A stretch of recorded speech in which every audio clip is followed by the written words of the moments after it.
Entonces, por eso le mostraba la gloria. Vamos a analizar un poquito, bueno, ya lo hemos analizado, en Apocalipsis se ve la gloria de Dios en dos pasajes. En el capítulo 4, versículo 3.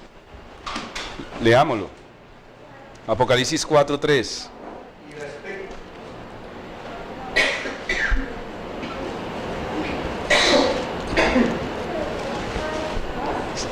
Leámoslo.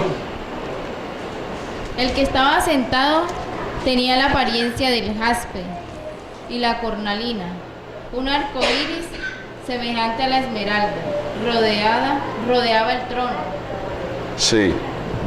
Un arco iris semejante a la esmeralda rodeaba ¿qué? El trono. Y leamos el capítulo 10 y el versículo 1, que es el que estamos estudiando.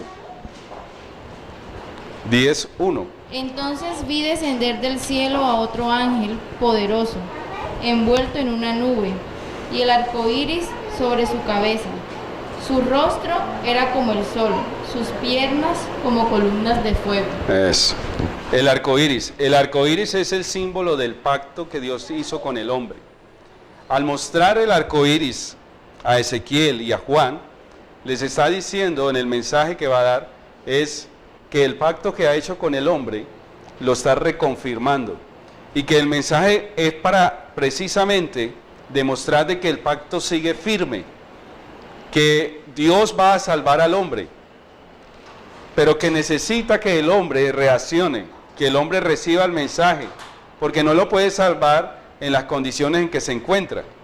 Los dos mensajes son un mensaje para el pueblo de Dios que está en apostasía, que está en cautiverio por el mundo, que Satanás lo tiene cautivo, pero que Dios lo ama, y que si acepta el mensaje, Él cumplirá la promesa.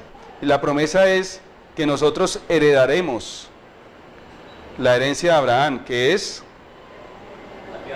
la tierra prometida.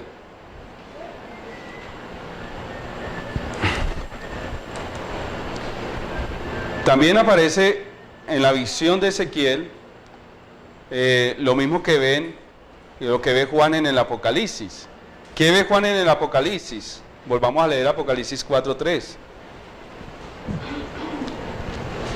El que estaba sentado tenía la apariencia del jaspe y la cornalina, un arco iris semejante a la esmeralda rodeaba el trono.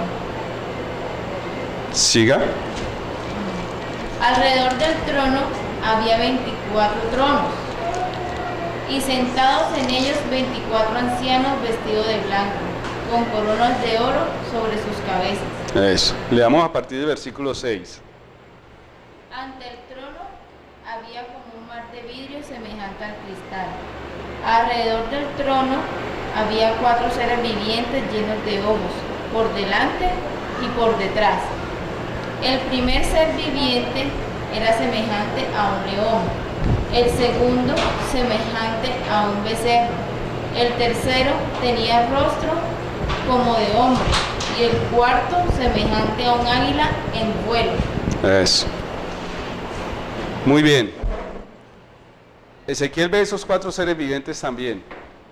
Dice que tienen 6 alas, son querubines, y tienen una apariencia en sus rostros. Ezequiel los ve con 4 caras. Cada uno de ellos tiene 4 caras. Juan solo ve una cara de los 4. De los 4 ve una cara. Pero Ezequiel ve que los 4 seres vivientes, cada uno tiene 4 caras. Y que las caras son estas. Aquí la gráfica no está en el orden, pero el orden es muy importante porque el mismo orden que lo describe Ezequiel es el mismo orden de Apocalipsis. Y el primero que describe es al león. Un ser viviente con apariencia de león. Luego describe al becerro, que para Ezequiel es un buey. Luego describe al hombre. Y finalmente el águila. Ese es el orden.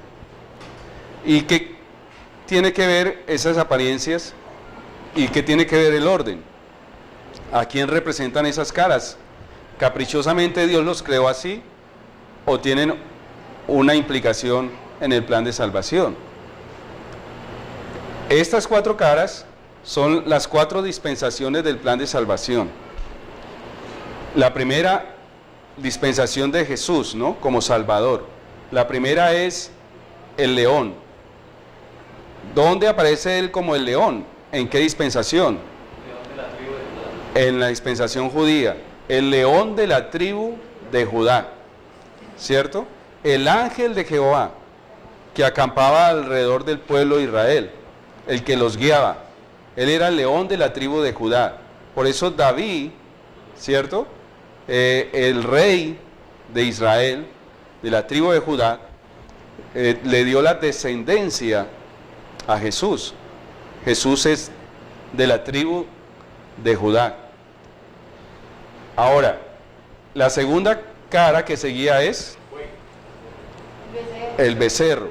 ¿Cuál es la dispensación del becerro? Es la del sacrificio, la de la víctima. Como cordero fue llevado al matadero. Segunda fase del plan de salvación, el Salvador muriendo en una cruz. Y esta dispensación que sigue, que es la del hombre, ¿a qué representa? ¿El qué? Su humanidad entregada en la cruz, pero a su vez llevada al cielo, ¿cierto? Y Dios nos representa en el cielo como un ser humano. Esa es la dispensación del que tiene aspecto de hombre. Él es nuestro sacerdote. En este momento Él está actuando como sacerdote. Nos puede representar porque es uno de nosotros. Pero cuando termine el juicio y su intermediación por la raza humana, sigue la otra dispensación de Jesús, que es ¿cuál? El águila. Por eso en Apocalipsis 8, cuando van a sonar las 3 últimas trompetas, el ángel que va a tocar la trompeta da una advertencia. Y realmente la versión original del texto no es ángel, ¿cierto? Apocalipsis 8:13.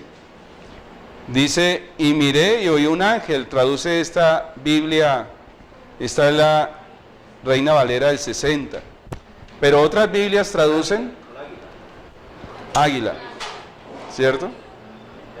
Un águila.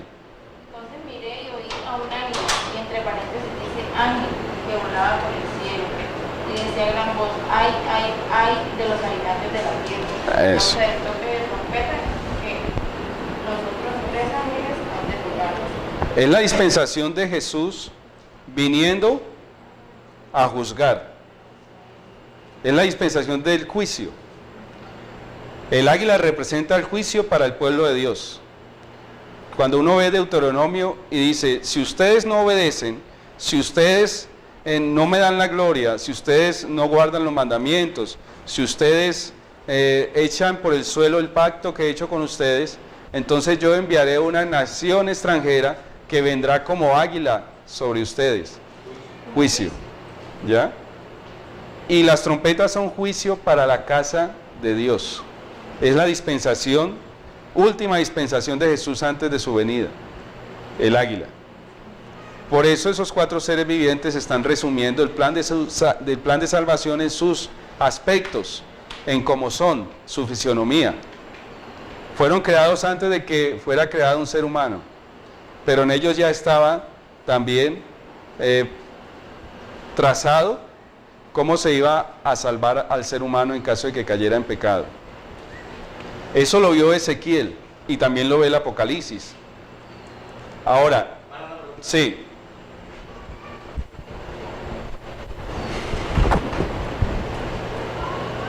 La hermana Elena en uno de sus escritos en la época de 1888, cuando el mensaje de justificación por la fe, ella dijo que escribió que si su pueblo hubiera estado preparado en ese momento hubiera venido Jesús. Pero por ejemplo, viendo que desde la antigüedad hasta Juan y todo lo que hemos venido viendo, esas 4 dispensaciones tenían que tener un cumplimiento de tiempo profético. De tal manera de que, claro, en 1884 iniciaba el proceso de Yom Kippur, ¿no? La santificación del santuario. O sea, que lo dijo en el marco de que en ese tiempo hubiese dado la segunda venida de Cristo y estaba dentro del mismo marco profético. Sí, o estoy equivocado, no sé si... Sí, ella en varias ocasiones habló de que Cristo podría venir en su tiempo, aún inclusive después del chasco, pero también en otras partes ella da a entender de que por falta de la preparación Cristo no vino o no iba a venir. A la hermana Elena también hay que saberla estudiar, ¿no? Hay que estudiarla en su contextualización. El problema de muchos en la iglesia es que consideran a la hermana Elena infalible, y ella no es infalible, es el instrumento. Por eso Ezequiel y todos los profetas primero veían la gloria de Dios para después sí recibir el mensaje. O sea, recuerda que tú eres polvo. Y cuando un profeta habla en nombre propio puede equivocarse. Cuando un profeta habla en el nombre de Dios mostrando un mensaje de Dios es infalible. Pero la infalibilidad no es del profeta, la infalibilidad es del mensaje que viene de Dios. Por eso hay que saber estudiar el profeta, la contextualización, porque ellos a veces en la Biblia inclusive encontramos profetas que se equivocaban, ¿cierto? Se equivocaban profetas que están escritos en la palabra de Dios, la luz mayor. ¿Cómo no podría equivocarse de otro profeta? Hablando en términos de criterios personales, ¿no?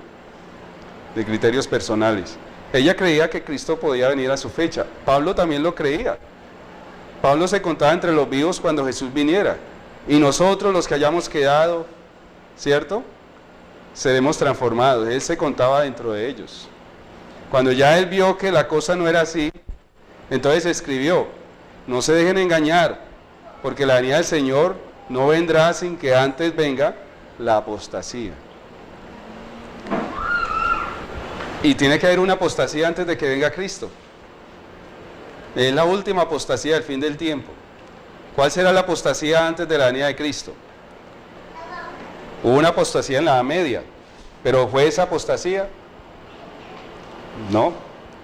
La ley dominical ya obedecía el manifiesto por aquellos que profesan ser los seguidores de Cristo. Hay un movimiento cristiano protestante que ya está en apostasía. ¿Cuándo cayó en apostasía el movimiento protestante? 1844. Cuando rechazaron el mensaje de Guillermo Miller. No aceptaron que Cristo venía y echaron de sus iglesias a aquellos que lo creyeran. Cayeron en apostasía. Rechazar la luz es caer en apostasía. O sea que queda una apostasía pendiente. Apostasía es apostatar de la verdad, ¿no? Es negar la fe. Una apostasía pendiente tiene que ser del pueblo que tiene la verdad. Antes de que Cristo venga tiene que darse. Y es necesario que se dé porque ese es el fruto del zarandeo, ¿no? Unos tomarán la decisión de ser fieles a Dios y otros tomarán la decisión de coger el camino ancho, cómodo y unirse a la religión del mundo que es Babilonia. Sigamos con Ezequiel entonces, el mensaje de juicio. Tiene un mensaje de juicio Ezequiel, tiene el mensaje del águila Ezequiel. Entonces miremos Ezequiel en el capítulo 2, el versículo 10.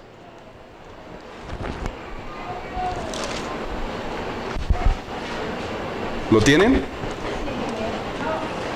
Ezequiel 2, versículo 10. Bueno, leamos desde el 9 para que vean la analogía con Apocalipsis 10. Dice: y miré y aquí una mano extendida hacia mí, y en ella había un rollo de libro. ¿Se parece a Juan 10? ¿Cierto que sí? Otro libro, una mano extendida con un libro.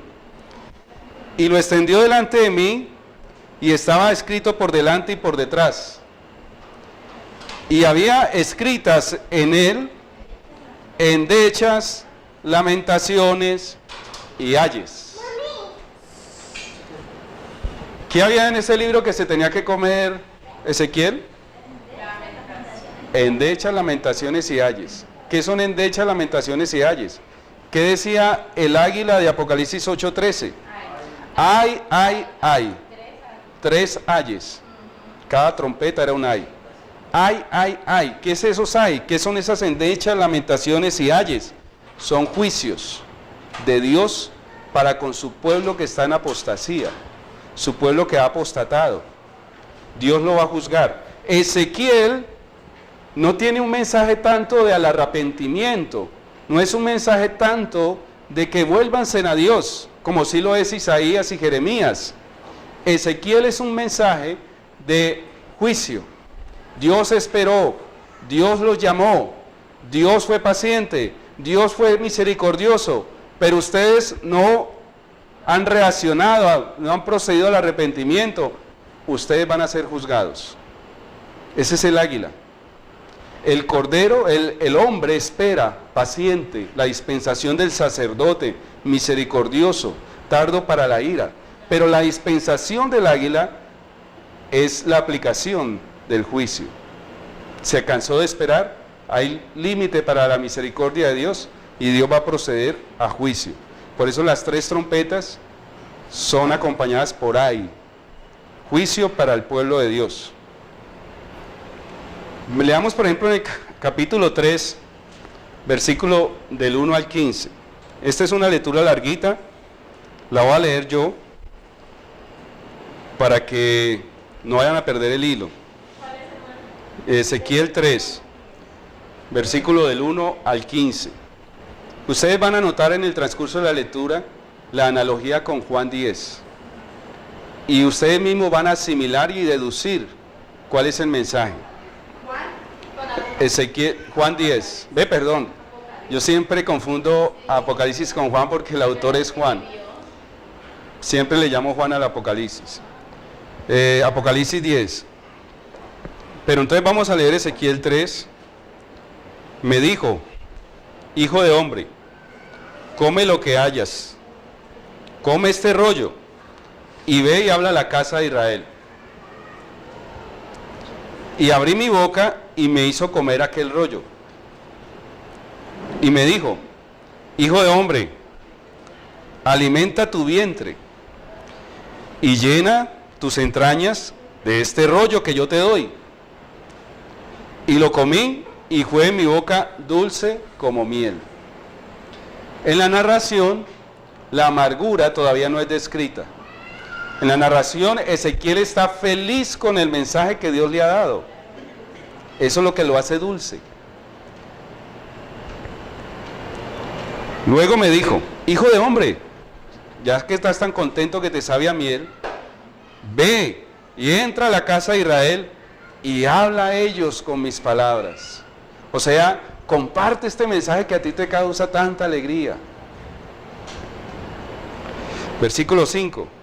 Porque no eres enviado a pueblo de habla profunda ni de lengua difícil, sino a la casa de Israel. O sea, yo no te estoy enviando a otro pueblo, te estoy enviando a los tuyos, a la casa. Versículo 6. No a muchos pueblos de habla profunda ni lengua difícil, cuyas palabras no entiendas. Y si a ellos te enviara, ellos te oirían. O sea, si yo te envío a otro pueblo diferente, ellos te van a escuchar y esa felicidad que tú tienes por este mensaje va a ser aceptada por ellos también. Pero no vas a predicar todavía a ellos. Vas a predicar primero a Israel. Versículo 7. ¿Qué va a pasar con la casa de Israel? Mas la casa de Israel no te querrá oír. Y esta es la amargura. Aquí empieza su experiencia amarga. Porque los suyos, sus amados, aquellos con que convivía, a quienes él amaba entrañablemente, no lo iban a escuchar, lo iban a rechazar. porque no me quieren oír a mí, dice el Señor. Porque toda la casa de Israel es dura de frente y obstinada de corazón. Es rebelde. No están rechazando a Ezequiel. ¿A quién están rechazando? ¿A quién no quieren oír? A Dios. Cuando se presenta el mensaje de Dios, basado en la palabra de Dios, pero no es aceptado, no se está rechazando al predicador, se está rechazando a Dios mismo. Dios podría venir aquí y predicar, ¿cierto? Pero Él nos quiere dar el privilegio de ser instrumentos usados en sus manos. Y cuando el predicador, pidiendo la dirección del Espíritu Santo y preparando el mensaje con la oración y la palabra de Dios, es un transmisor del mensaje de Dios, un instrumento de Dios. Y cuando se rechaza el mensaje, se rechaza es a Dios. Entonces, ¿no podría aceptar, hermano, su descripción de los textos de la hermana Elena de White como no inspirados? Porque cuando decimos de que la hermana Elena leer el contexto y el texto de lo que escribe... ¿Pero qué textos? Por ejemplo, en el caso de lo que le estaba preguntando ahora, y no es la primera vez que usted lo dice, la hermana Elena, de hecho, leí en algún párrafo, en alguna parte, donde decía de que todo lo que la hermana Elena escribió fue inspirado por Dios. Y de hecho, no podemos poner en duda nada de lo que ella ha dicho. Porque cuando usted dice de que tenemos que saber leer, interpretar la hermana Elena, donde muchas veces de pronto ella ha escrito algo, por ejemplo, en el momento en que ella escribió que la organización no era la voz de Dios, claro, hay que mirar el momento en que lo escribió, pero más adelante da otro concepto diferente. Entonces, quiere decir que nosotros no podemos poner en duda los escritos de la hermana, porque entonces estamos poniendo en duda la palabra de Dios, como en el caso del profeta. Bueno, yo no estoy diciendo que los pongamos en duda, que estudiemos la contextualización, porque en ocasiones ella dijo una cosa y más adelante dijo otra contraria. ¿Se equivocó? No es que se haya equivocado, es la contextualización. Por ejemplo, en unas ocasiones dijo que el queso no se debía comer, que no se debía comer queso. Y más adelante dice que el queso podía formar parte de la dieta, y que tenía muy buenos nutrientes alimenticios y que se podía aprovechar. ¿Se equivocó? ¿Inspirada o no inspirada? Es el contexto, hay que saberlo estudiar. Podemos programar una clase. Pero cuando se dice lo del queso, ya estaba hablando antes del queso del leche animal, y después lo viene a decir que se puede comer como parte, pero el queso de leche es solo. Bueno, hay que traer las citas y analizarlas, porque hay que aprender a estudiar el espíritu de profecía también, así como se estudia la Biblia. Yo pienso que la hermana Elena nunca se equivocó en los principios,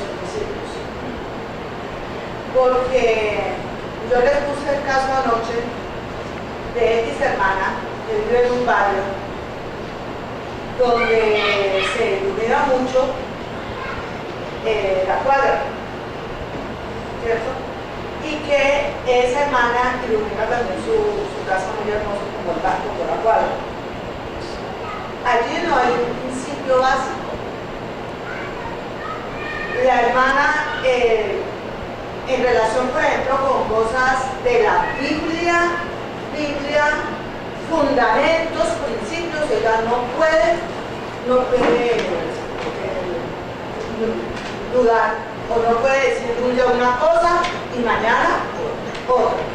Pero en cuestiones, por ejemplo, que no son sustanciales, ¿sí?, de la vida cotidiana, que no tienen nada que ver con la ley de Dios, ni con el amor a Dios, ni con los principios fundamentales del cristianismo. Ella no puede decir un día de acuerdo al contexto, sí, y de acuerdo al contexto en otra parte no, porque ahí siempre salíamos nosotros a dudar de ella como profeta. Sí, pero es que usted ya está tocando otro tema. y el tema de la sagralidad. O sea, cuando ella dice, yo no pretendo ser infalible, yo no pretendo ser profeta, es más, a ella no le gustaba que le llamaban profeta. Pero cuando hablo de cosas sagradas, ¿cierto? Cuando hablo de cosas sagradas, Dios está hablando a través de mí. Eso es sagrado. Cuando hablo de cosas profanas, yo estoy haciendo un comentario personal. O sea que ella misma hizo una división. Las cosas sagradas son cosas sagradas. Y lo profano es profano. Yo no puedo llamar a lo profano santo. ¿Ya? Entonces, cuando ella hace comentarios de tipo profano, o sea que no es sagrado, está dando una opinión personal. Y cuando da una opinión personal, puede entrar en el campo de la equivocación. Es que miren, si yo creo que ella nunca se equivocó, ¿qué estoy haciendo? La estoy poniendo en el mismo nivel de la divinidad. El que es infalible solamente es ¿quién? Dios. Y si yo la coloco en el mismo plano, me vuelvo un idólatra. ¿Y qué dice Dios? No te harás imágenes. ¿Ya? Que pueden ser estatuas como pueden ser seres humanos. Yo no puedo venerar a un ser humano. Al que tengo que adorar es a Dios. El instrumento no. Aun cuando ellos dan una opinión personal, siempre decían, basado en Dios, no es en Dios. Pablo lo decía. Que eran ellos, su opinión personal, no es en Dios. Pablo decía, yo no pretendo que la mujer, no prohíbo, dice, que la mujer se pare a enseñar. ¿Cierto? Lo está hablando en un contexto. ¿Podemos aplicar ese principio ahora? Y Pablo era profeta de Dios, ¿cierto? Entonces, como lo dijo Pablo, infalible. Pablo lo dijo, hay que aplicar el principio para siempre, porque lo dijo Pablo. ¿Sí me comprende? Hermano, lo que pasa es que, o sea, disculpe que nos hagamos un poco del tema de lo que está diciendo, pero yo sí quisiera aclarar algo. En mi concepto personal yo no puedo decir que la hermana era infalible, nunca, porque era un ser humano. Pero yo lo que hago referencia a los textos escritos aquí, plasmados acá. Y ahora, hago referencia también a los textos originales, ¿no? Porque también hay mucho texto esto que se ha adulterado. Estoy diciendo es que cuando la hermana escribió algo escrito, en ese momento lo que está escrito es algo que fue inspirado. No estoy diciendo de que ella como ser humano pudo haber dicho y porque puede haber equivocado muchísimas veces. Pero lo que está escrito aquí en este momento, en estos libros que nosotros tenemos, es lo que yo quiero decirle de que no podemos poner en duda, porque a usted hablando del queso, aquí hay una parte del queso. Ahora, de hecho la hermana Elena aquí dice que nunca tocó el queso y habló de él. Ahora, un ejemplo, habló de la carne, habló de muchas cosas, pero es que también tenemos que mirar. Ella en algún momento dijo que la leche en su momento era buena, pero también dijo que más adelante con el tiempo no se podía comer ni huevo, ni queso, ni nada de esto. Entonces yo lo que quiero decirle, hermano, es que no podemos poner en duda los escritos como tales. Ahora, que se equivocó muchas veces ya como cero que no está aquí. Sí. No, yo no estoy poniendo en duda los escritos. Yo No. lo que estoy hablando es de los escritos como tal. Sí, yo no estoy poniendo en duda los escritos. Me están malinterpretando. Lo que no puedo compartir es que se considere infalible. Eso no lo puedo compartir porque es el instrumento humano, no es Dios. ¿Ya? Dios habló a través de ella. Ella es el instrumento. Habló a través de Ezequiel.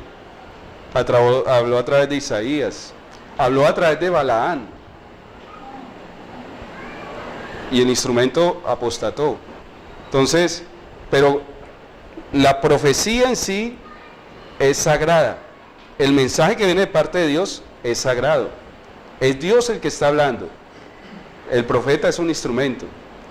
En este caso, por ejemplo, cuando se dice que Ezequiel iba a ser, su mensaje no iba a ser recibido, no lo iban a rechazar a él, sino que iban a rechazar a Dios mismo. ¿Cierto? Sigamos con la lectura. Perdón, hermano, cuando parezca fastidiosa.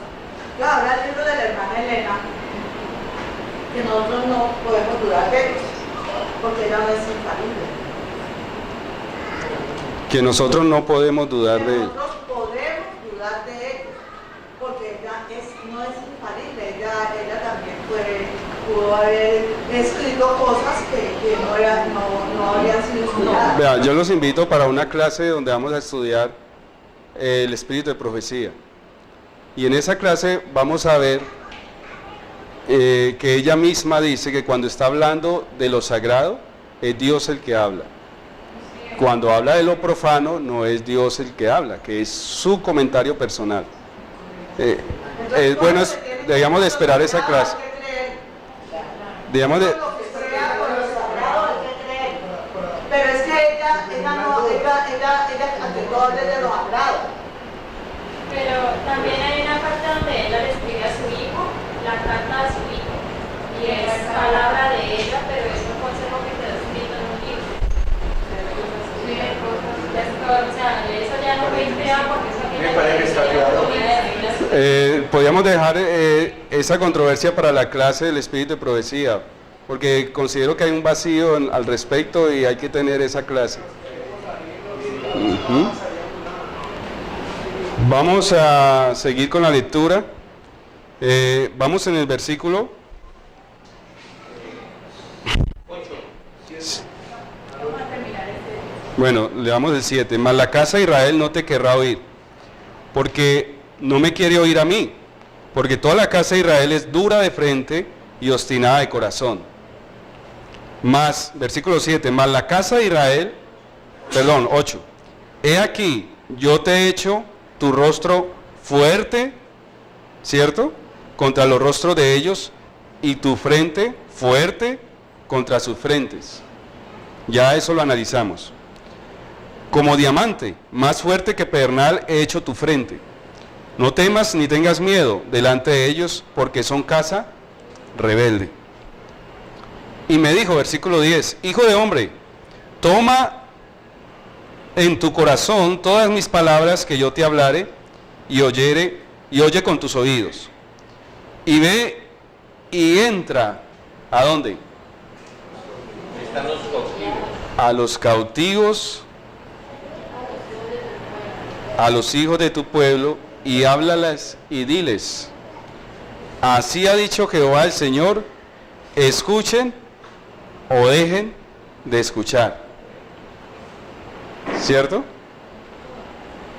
Y me levantó el espíritu y oí detrás de mí una voz de un gran estruendo que decía, bendita sea la gloria de Jehová desde este lugar.